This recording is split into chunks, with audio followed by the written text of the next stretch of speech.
নমস্কার বন্ধুরা, আশা করি আপনারা সবাই ভালো আছেন। আমরা সবাই ভালো আছি। তো বন্ধুরা দেখতেই পাচ্ছেন এখানে আমি নিয়েছি একটা কাতল মাছের পিস। তো দেখতে পাচ্ছেন এটা কিন্তু আমি ভাপা করেছি বিশেষ একটা উপকরণ দিয়ে। তো অবশ্যই বলবো বন্ধুরা স্কিপ না করে সঙ্গে থেকে পুরো ভিডিওটা দেখবেন, তাহলে বুঝতে পারবেন কীভাবে এই সুস্বাদু ভাপাটা তৈরি হয়ে গেল। তো বন্ধুরা দেখতে পাচ্ছেন এখানে বিশেষ উপকরণ বলতে আমি এখানে এই যে তিল আছে, সাদা তিল, এই সাদা তিলটার কথাই বলছি। এই সাদা তিল দিয়েই কিন্তু বানিয়েছি।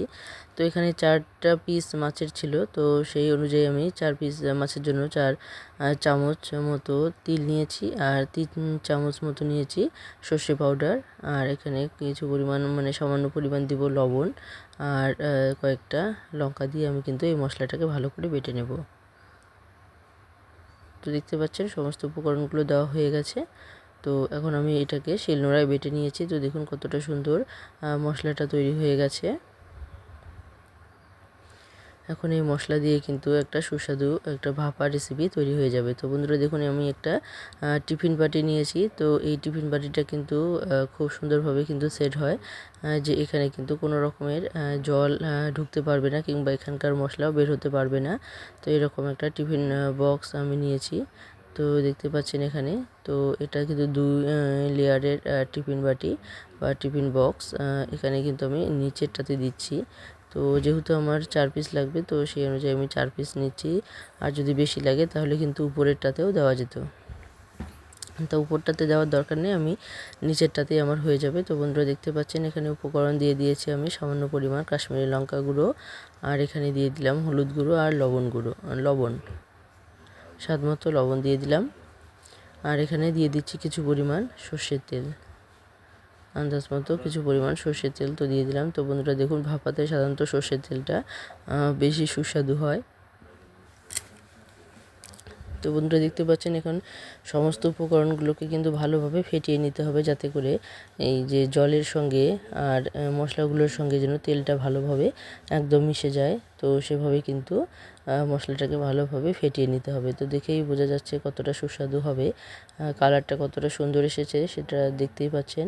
তো বন্ধুরা দেখুন এখানে এখন 4টি পিসকে আমি ভালোভাবে কিন্তু সুন্দরভাবে সাজিয়ে দেব। তো দেখুন একটা একটা করে পিস দিচ্ছি, আর একটা একটা পিসকে আমি উল্টে পাল্টে নিচ্ছি ভালো করে, যাতে মশলাগুলো গায়ে লেগে যায়। আর এখানে মাছগুলো কিন্তু আমার লবণ হলুদ মাখানোই ছিল আগের থেকেই।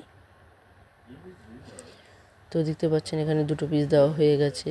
এখানে কিন্তু 4টি পিসকে আমি সুন্দরভাবে সেট করে নেব।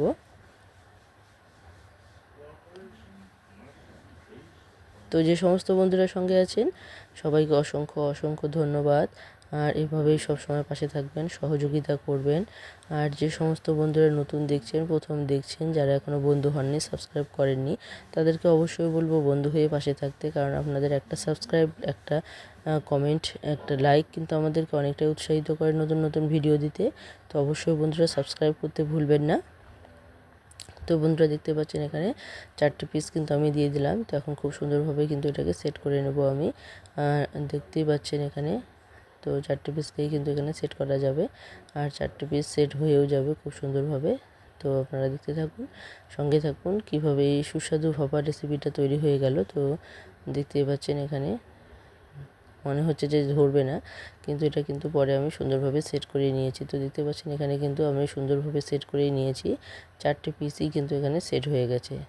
তো দেখতে পাচ্ছেন এখানে 2টো পিস, আর এদিকটায় আমি 2টো পিস কিন্তু খুব সুন্দরভাবে বসিয়ে দিয়েছি। দেখতে পাচ্ছেন এখানে 3টে পিস, আর এখানে মাঝখানে একটা পিস।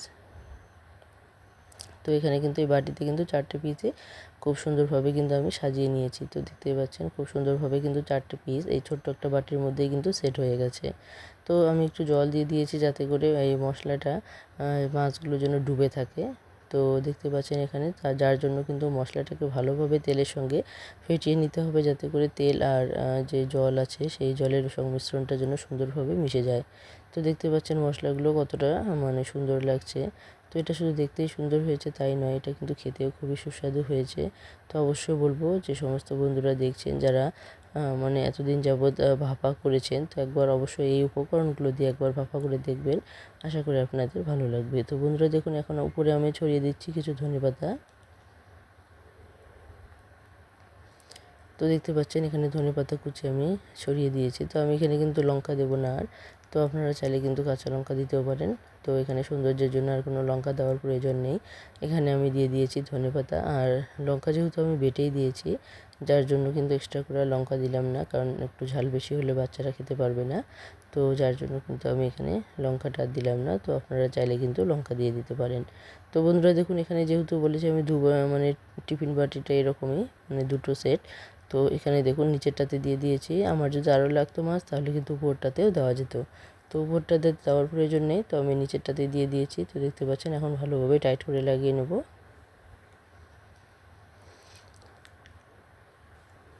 তো বন্ধুরা দেখতে পাচ্ছেন এদিকে নিয়েছি লোহার কড়াই, আর কড়াইয়ের মধ্যেও কিন্তু অনেকটা পরিমাণ জল, মানে একটু বড় বাটি সাইজের আমি 2 বাটি পরিমাণ জল কিন্তু এখানে দিয়ে দিয়েছি।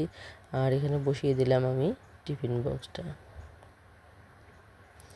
তো দেখতে পাচ্ছেন টিফিন বাটিটা কিন্তু বসিয়ে দিয়েছি। আর এখানে যেহেতু টিফিন বাটিটা মাছগুলো আছে, তো একটু ভার আছে, যার জন্য কিন্তু এটা পড়ে যাবে না বা উল্টেও যাবে না। তো এটা কিন্তু খুব সুন্দরভাবে এখানে বসেই থাকবে। তো এই টিফিন বাটিটা বসানোর পর কিন্তু এটাকে আমি একদম পুরো হিট দিয়ে গরম করে নিয়েছি। আর এখন দেখুন একটু ঢাকনা দিয়ে আমি কিন্তু এটাকে ঢেকে দিলাম, কভার করে দিলাম। আর ঢাকনাটা ঢেকে দেওয়ার পরে আমি কিন্তু এটাকে একদম ঘড়ির কাঁটা অনুযায়ী 15 মিনিট মতো কিন্তু জাল করে নেব। আর জাল করে নেওয়ার পর 15 মিনিট পর এটাকে বের করব। তো দেখতে পাচ্ছেন বন্ধুরা, এখানে 15 মিনিট পর আমি আবার এসেছি, আর 15 মিনিট পর কিন্তু আমি এই ঢাকনাটা খুলে বের করে নেব। তো দেখতে পাচ্ছেন বন্ধুরা কতটা টকবক করে উঠছে জলটা। তো এটা কিন্তু জলটা অনেকটা শুকিয়ে গেছে, আর কিন্তু এখানে যে মাছের যে ভাপাটা আছে সেটাও কিন্তু খুব সুন্দরভাবে তৈরি হয়ে গেছে। তো অবশ্যই আপনাদেরকে খুলে পরিবেশন করিয়ে দেখিয়ে দেবো আমি কীরকম হয়েছে ভাপাটা। তো আপনারা তো অনেক ভাপা খেয়েছেন, অবশ্যই একবার এইভাবে তৈরি করে দেখবেন, আশা করি আপনাদের ভালো লাগবে। তো বন্ধুরা দেখুন, এখানে কিন্তু কোনো রকম মশলা বেরোতে পারেনি, যেহেতু আমি বলেছি আমার এই যে টিফিন বক্সটা আছে এটা কিন্তু খুবই টাইট। তো এটা খুব সুন্দরভাবে লাগানো যায় যাতে করে কোনো কিছুই বেরিয়ে না আসে। তো দেখুন একদম এতটাই গরম হয়েছে যে মুখাটা একদম লাফ দিয়ে বেরিয়ে আসলো। আর এখানে দেখুন এখন আমি এটা পুরোপুরি খুলে নিয়েছি। তো দেখতে কতটা সুস্বাদু লাগছে, তো দেখেই বোঝা যাচ্ছে কতটা লোভনীয় হয়েছে। এটা কিন্তু খেতেও ভীষণ সুস্বাদু হয়েছে। তো অবশ্যই বলবো বন্ধুরা, একবার অবশ্যই এইভাবে ট্রাই করে দেখবেন, আশা করি আপনাদেরটাও ভালো হবে। তো দেখুন একটা পিস আমি এখন পরিবেশন করিয়ে দেখিয়ে দিচ্ছি কতটা সুস্বাদু হয়েছে এটা।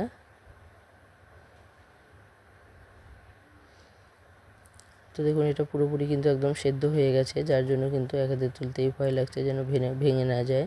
তো দেখুন একটা পরিবেশন করিয়ে দেখিয়ে দিচ্ছি। তো এরকম যদি কাতল মাছের ভাপা থাকে সঙ্গে, তাহলে কিন্তু ভাতের সঙ্গে আর কোনো কিছুরই প্রয়োজন হবে না। তো এই একটা পিস দিয়ে কিন্তু আপনাদের খাওয়া হয়ে যাবে। তো বন্ধুরা দেখুন কতটা লোভনীয় হয়েছে।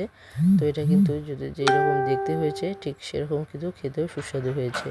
তো অবশ্যই কমেন্টে জানাতে ভুলবেন না যে সমস্ত বন্ধুরা সঙ্গে আছেন। আবারও বলছি সবাইকে অসংখ্য অসংখ্য ধন্যবাদ। এভাবে সহযোগিতা করবেন, পাশে থাকবেন, আর আমিও সবসময় চেষ্টা করব আপনাদের পাশে থাকতে। তো বন্ধুরা দেখুন এখন কিন্তু পুরোপুরি পরিবেশন এর জন্য রেডি হয়ে গেছে। তো এখন গরম গরম ভাতের সঙ্গে এরকম কাতল মাছের যদি ভাপা থাকে তাহলে এটা খেতে খুবই দুর্দান্ত হয়। তো অবশ্যই বলবো আবারও, অবশ্যই বন্ধুরা একবার ট্রাই করে দেখবেন যদি ভালো লেগে থাকে। আর যে সমস্ত বন্ধুরা সঙ্গে আছেন সবাইকে আবারও বলছি অসংখ্য অসংখ্য ধন্যবাদ। তো আজকে এখানেই শেষ করছি, আবারও চলে আসবো নতুন কোনো ভিডিও নিয়ে। তো ততক্ষণ অবধি সবাই পাশে থাকুন, সহযোগিতা করুন। তো অবশ্যই বলবো একে অপরকে সহযোগিতা করুন। তো আমি হয়তো সবারই চ্যানেলে ঠিকমতো সময় দিতে পারছি না একটু ব্যস্ততার জন্য। তো অবশ্যই কমেন্টে জানাতে ভুলবেন না যে সমস্ত বন্ধুদের কাছে পৌঁছতে পারছি না। তো আজকে এখানে শেষ করছি।